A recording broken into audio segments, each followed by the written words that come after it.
प्रश्न magnetic tape में कहाँ खाली जगह दी जाती है? उत्तर टेप के आरंभ और अंत में। प्रश्न थर्मल पावर प्लांट में एयर प्रीहीटर को क्या कहते हैं?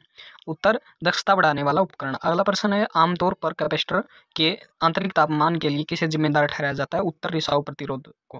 अगला प्रश्न है 0.4 हेनरी इंडक्शन द्वारा संग्रहित ऊर्जा का निर्धारण करें। यदि इसके माध्यम से बहने वाली धारा 2 एम्पियर है तो ये उत्तर है 0.8 जूल। अगला प्रश्न है मोटर संस्थापन में लचीली नाली की लंबाई अधिकतम कितनी होती है? तो ये होती है 1.25 वर्ग मीटर से कम। अगला प्रश्न है ट्रांसफार्मर पर शॉर्ट सर्किट टेस्ट करते समय किस तरफ शॉर्ट सर्किट होता है? तो ये होता है एलवी की साइड, लो वोल्टेज की साइड। अगला प्रश्न है 50 हर्ट्ज एसी वोल्टेज को गतिमान लोहे से वोल्टमीटर तथा रेक्टिफायर की तरह एसी वोल्टमीटर के समानांतर में जोड़कर मापा जाता है। यदि मीटर रीडिंग क्रम से V1 और V2 है तो मीटर के कैलिब्रेशन त्रुटियों से मुक्त है, तो एसी वोल्टेज के फॉर्म फैक्टर का अनुमान लगाया जा सकता है, वो है 1.1 V1/V2। चालक की प्रतिरोधकता किस पर निर्भर करती है? उत्तर तापमान पर। प्रश्न 1000 वाट 250 वोल्ट पर रेट किए गए दो heater 250 volt 50 hertz AC mains में श्रृंखला से जुड़े हुए हैं। आपूर्ति से कुल बिजली की निकासी कितने वोल्ट की होगी? तो ये होगी 500 वोल्ट। अगला प्रश्न है कब किसी ट्रांसफॉर्मर की सामान्य दक्षता अधिकतम होती है? उत्तर जब इसका कॉपर लॉस आयरन लॉस के बराबर होता है। अगला प्रश्न नल टाइप रिकॉर्डर किस डैश रिकॉर्डर होते हैं?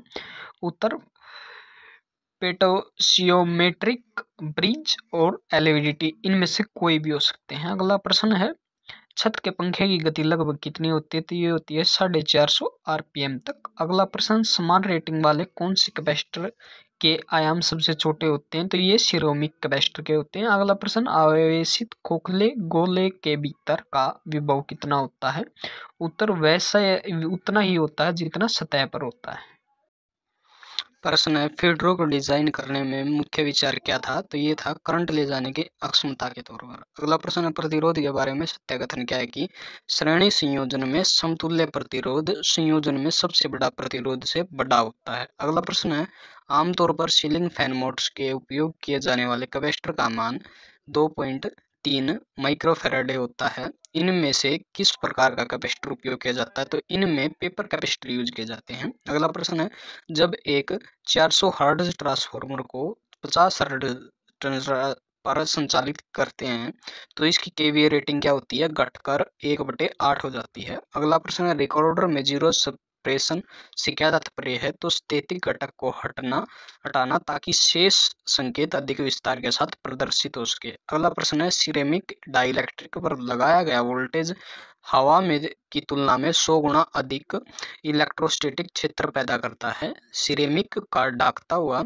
स्थिरांक किसके बराबर होता है? तो ये होता है 100 के बराबर। अगला प्रश्न विद्युत आवेश वाले बल्ब के लिए कूलाम का नियम किससे मिलता जुलता है? तो ये न्यूटन के गुरुत्वाकर्षण नियम से मिलता जुलता है। अगला प्रश्न एक साइन वेव का आरएमएस मान 100 एम्पियर होता है, इसका पीक वैल्यू शिखर मान क्या होगा? तो ये होगा 141.4 एम्पियर।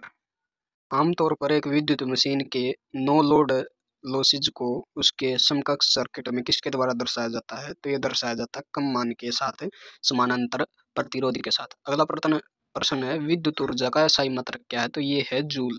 अगला प्रश्न बक्सल्स रिले किसके द्वारा संचालित होता है? तो ये होता है गैस दबाव से। अगला प्रश्न है जिंक कार्बन सेल के बारे में कौन सा कथन सत्य है? तो ये है विद्रोहक में मुख्य रूप से भूरा लोहा अयस्क और कार्बन पाउडर होता है। अगला प्रश्न शॉर्ट सर्किट टेस्ट के दौरान ट्रांसफार्मर में आयरन लॉस ना के बराबर क्यों होता है? क्योंकि हाई वोल्टेज के साइड में लगाया जाने वाला वोल्टेज रेटेड वोल्टेज का एक छोटा सा अंश होता है जो इसी का फ्लक्स होता है। अगला प्रश्न है किस प्रक्रिया द्वारा ताजा पेंट की हुई परत को इलेक्ट्रॉनिक रूप से सुखाया जाता है? तो इसे कहते हैं डाइलेक्ट्रिकल हीटिंग के द्वारा। अगला प्रश्न है किसी धारा के क्या बदलने पर उसे प्रत्यावर्ती धारा कहा जाता है? तो इस धारा के परिमाण और दिशा दोनों बदलने पर इसे प्रत्यावर्ती धारा कहा जाता है। अगला प्रश्न आमतौर पर इलेक्ट्रोलाइटिक कैपेसिटर को क्या प्रदान करने के लिए बनाया जाता है? तो ये कैपेसिटेंस का मान बढ़ाने के लिए प्रयोग किया जाता है।